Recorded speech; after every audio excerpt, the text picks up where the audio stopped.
Maka alam semesta itulah disebut cermin untuk memandang rupanya diri Allah.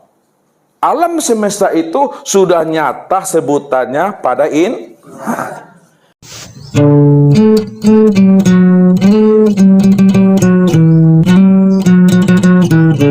pandangan iblis itu pandangan yang hanya mampu memandang yang zahir saja dari sisi kehidupan dunia ini. Buktinya, ketika diperintahkan Allah, hai iblis, sujud kamu kepada Adam. Apa jawaban iblis, Bapak Ibu? Ana khairu minhu, khalaqtani minan nar wa khalaqtahu min tin. Ya Allah, aku ini lebih baik daripada dia, ya Allah. Karena engkau ciptakan aku daripada api, dan Adam engkau ciptakan daripada tanah. Tentu mana yang mulia api daripada tanah, ya Allah? Tentu mulia api. Karena dia memandang Adam itu diciptakan dari tanah tembikar saja. Makanya dia tidak mau sujud kepada Allah. Tapi kenapa malaikat sujud kepada Adam? Karena mereka mampu memandang yang tersirat di balik Adam itu. Wa khalaqa Adam ka suratihi. Adam itu sebenarnya adalah kesempurnaan memandang bentuk rupa diri aku. Ya, ini yang mesti dipahami. Sebenarnya Bapak Ibu, ini ceritanya berlapis-lapis ceritanya Bapak Ibu. Ya. Tuhannya iblis apa? Tuhannya malaikat? Tuhannya Adam? Kalaulah Tuhannya Adam, iblis dan malaikat itu adalah Allah, mestinya apa kata Allah? Hei malaikat, hei iblis, hei Adam, sujud kamu kepada aku ini Tuhanmu. Tapi kena Bapak Ibu memahami seperti itu. Kalau Allah sebagai Tuhan yang malaikat, iblis dan Adam, mestinya Adam, iblis dan malaikat sujud kepada Allah. Tapi Allah tak pernah menyuruh itu. Cukuplah kamu sujud kepada Adam, dah sama sujud kepada aku. Siapa Adam yang sebenarnya? Wa khalaqa Adam ka surati, khalaqal insan ala suratur Rahman. Aku jadikan Adam itu sebenarnya itu adalah diriku itu Tuhan. Maka malaikat sujud kepada Adam karena malaikat mampu memahami akan rahasia Adam itu yang sebenarnya. Ya, itu rahasianya. Sampai ke sini nanti Bapak Ibu belum putus gaji lagi nih. Ya. Jadi kalau ada nggak ngantuk-ngantuk cari lidi tentang itu. Itu rahasianya tuh dah. Nah, kita lanjut ke sini ya. Jadi Nur Muhammad itu sudah nyata pada alam semesta. Jangan dicari-cari juga Nur Muhammad, karena sekalian alam ini apapun bentuk dan rupa, itulah Nur Muhammad. Rupanya alam semesta inilah yang disebut namanya wujudullah. Alam semesta ini yang disebut namanya Ainullah, tempat memandang nyatanya akan wujud Allah. Kalau bahasa tarikatnya, alam semesta inilah tempat memandang cermin Allah, memandang akan rupa diri Allah itu. Akan tetapi Bapak Ibu, ada juga tetapinya. Akan tetapi kesempurnaan Nur Muhammad pada alam semesta ini, sempurnalah sebutannya yang dikatakan insan.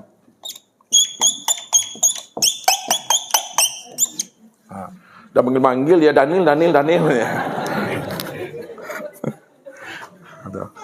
Insya Allah tidak panggil Daniel lagi nih. Oh iya, tidak ada Daniel lagi. Jadi kesempurnaan memandang Nur Muhammad pada alam semesta disebutlah namanya insan. Insan inilah sebenar-benarnya tempat memandang nyatanya akan wujud Allah itu Bapak Ibu. Insan kan Nur Muhammad tuh kan? Lihat, kita naikkan lagi. Tadi data Nazul naikkan lagi. Siapa namanya insan? Insan ini kan rahasia Allah. Lihat nih.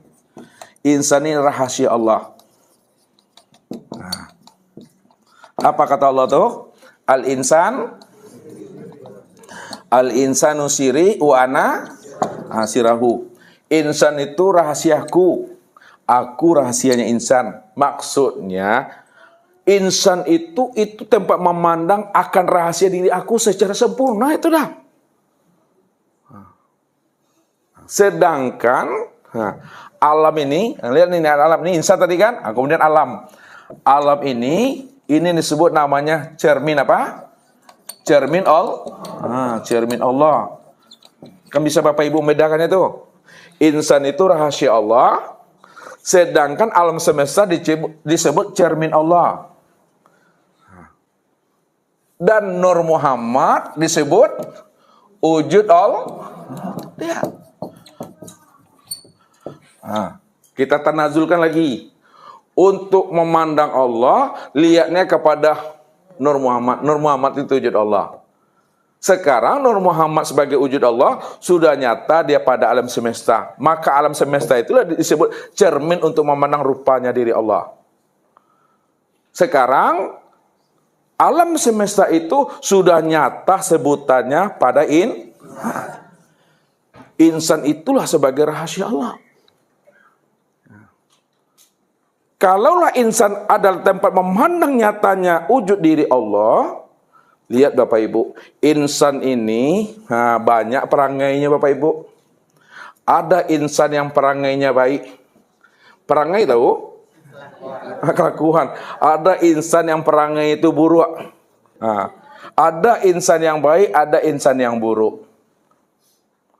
Oleh karena itu, pandanglah kesempurnaan memandang Allah itu pada insan yang perangainya baik. Yang baik ini Bapak Ibu pandang lagi di atasnya.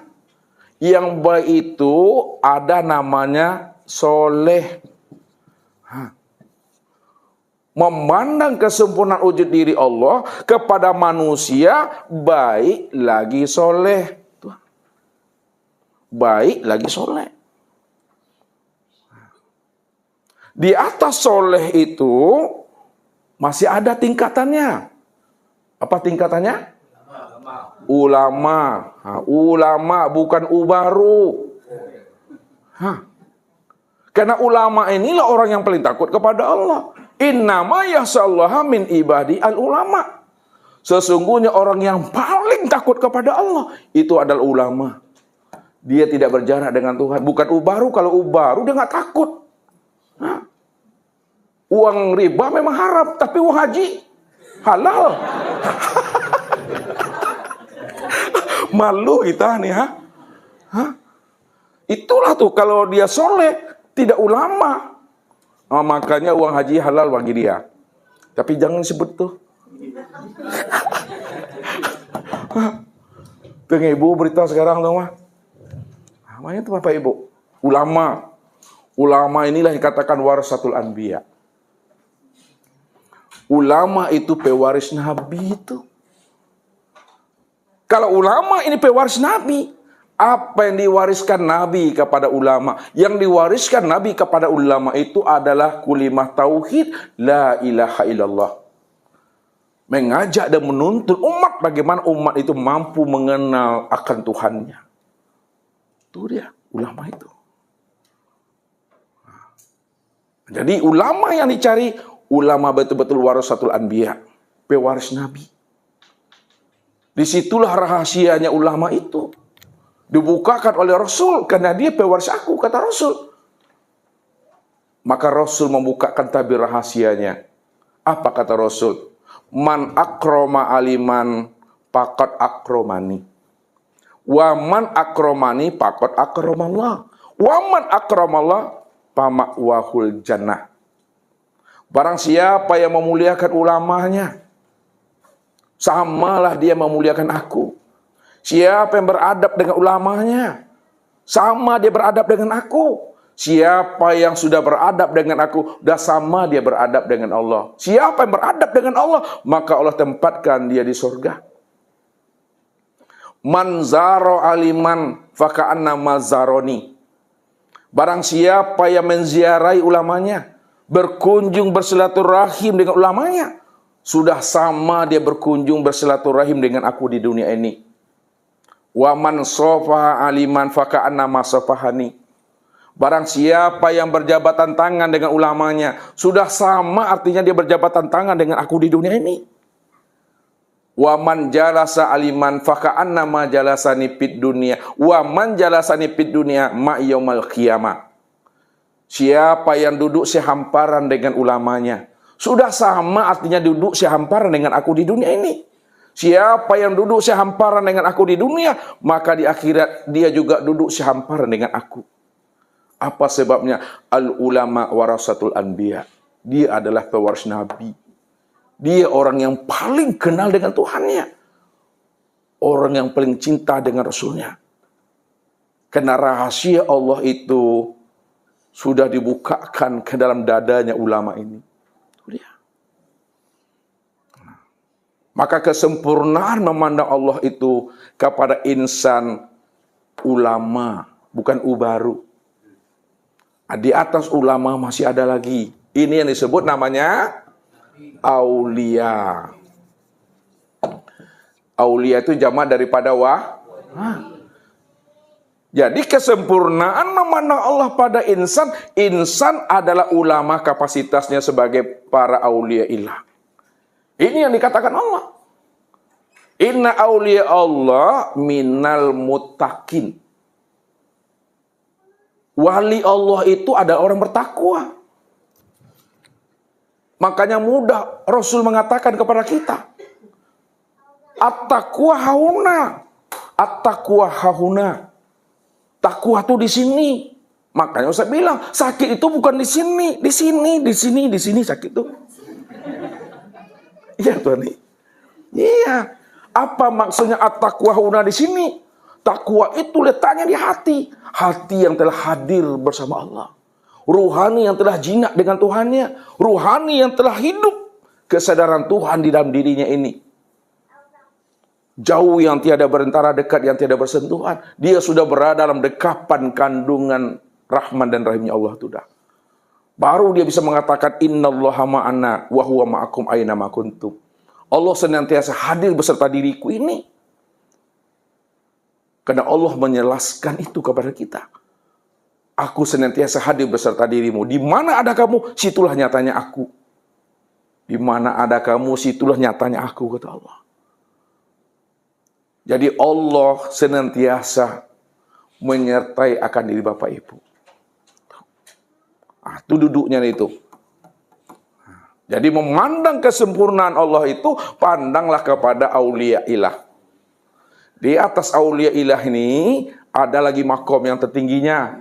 Itu disebut namanya Nabi.